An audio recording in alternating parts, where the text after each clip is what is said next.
This is the first time in history that the Rohingya get to sit in person with the host government of Bangladesh. And this is the first time have happened in history of refugees being hosted in the country. Myself, when I was in the camps for over 6 years as a refugee, I have gone through this practically. So I don't have to go back to the history or the long history that my colleague have already spoken about.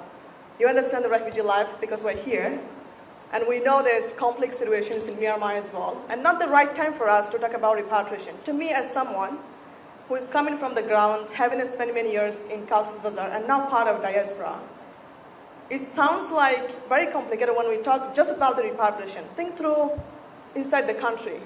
There are so many steps to get us started with before we talk about the final stage of repatriation for the millions of refugees to return from Cox's Bazar to Myanmar.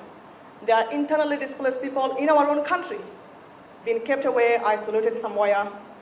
And in our own country, the humanitarian organizations, donors, INGOs, are not allowed to operate or deliver humanitarian aids in the country.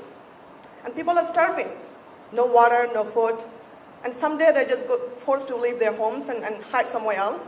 And it continues. It didn't stop, it didn't finish.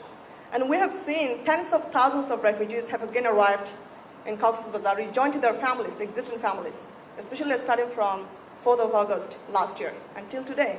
And it continues to happen, and there's no end of genocide.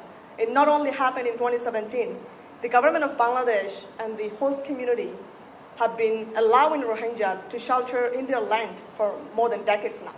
It's not only 7 years, it's not only 8 years, it's been decades and decades long. And we still have refugees in Kutupalong who are called the registered refugee who have been here since the 90s or even earlier.